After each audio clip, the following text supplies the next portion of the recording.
continue with the interim service. Let me ask the question a different way. Does the Central Valley portion pay for itself? In terms of operations? In terms of everything? Well, there would be ongoing operating support for the three segments that are operating the system together. Again, the paid for by who? The state would be part of that. The state would pay for it. We are today. So that is not.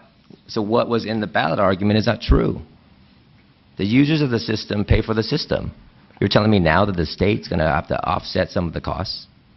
Well, again, this is the distinction between who's providing the service. It would not be directly high-speed rail providing the service. It would be one of these other rail providers. Again, it is done in Southern California and Los Angeles with the bookend investments. So my last question is this, and I appreciate the chairman's patience. So in this our news article, I think off the NBC story, I want to read this quote, and I want to get your answer or your perspective. Lou Thompson serves on an independent peer review group that oversees the high-speed rail project for the governor and legislature. Thompson told NBC Bay Area he believes the entire project is in crisis. Quote, "The truth is that the pace of construction really will have to pick up rapidly if in fact it's going to be finished before the 2022 deadline," Thompson said. Can this be done? We need to ask the authority, and we need to make them make a full, solid, enforceable commitment about what they can do. Thompson believes that the only way the project can continue as designed is for the state to raise taxes and drastically increase construction. Do you agree with that statement? Well, I agree that we need to accelerate our delivery in the Central Valley, so I agree with that 100%. So that's not a hard no. Is it a maybe? Well, again, I'm agreeing with the statement we need to accelerate our construction. So the statement I'm asking is that Thompson believes the only way the project can continue as designed is for the state to raise more taxes and drastically increase construction.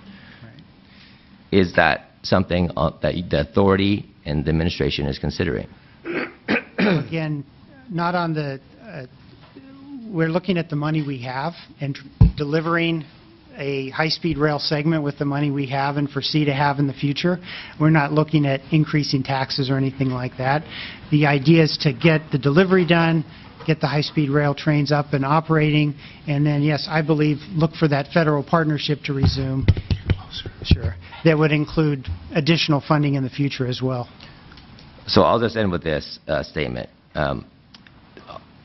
The quote is, we need to have the authority make a full, solid, enforceable commitment. And I don't hear a full, solid, enforceable commitment. The assumptions made in this report are difficult to accept because they don't.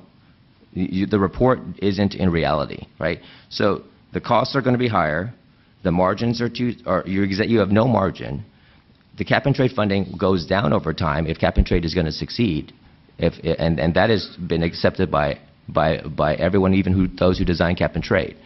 NEPA's unclear whether you can get NEPA approval from the federal government. The federal government hasn't engaged. Secret reviews are going forward. Lawsuits are going forward. What was told to the voters in 2008 and what the design of this project is now is not the same. It is not the same. No one can tell me that what was told to the voters in 2008 and what that segment was supposed to be from the Bay Area to Anaheim, that this report does not outline that. And so I can wait till 2020 for you to tell me what this new alignment is going to be and whether we have environmental clearance or not. But we're going to wait 2020, and we're going to spend, you guys are going to spend a whole lot more taxpayer dollars. So I would hope that at some point you can give me a full analysis of what this entire project is going to look like and give me some ranges. But right now, if I accept the LEO analysis, which is true, all 6 of her assumptions are her concerns are true. You refocus the project, which is not what was promised to the voters.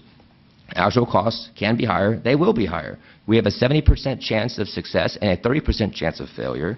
There's uncertainty with cap-and-trade. There's no funding outlined in detail from Merced to Bakersfield.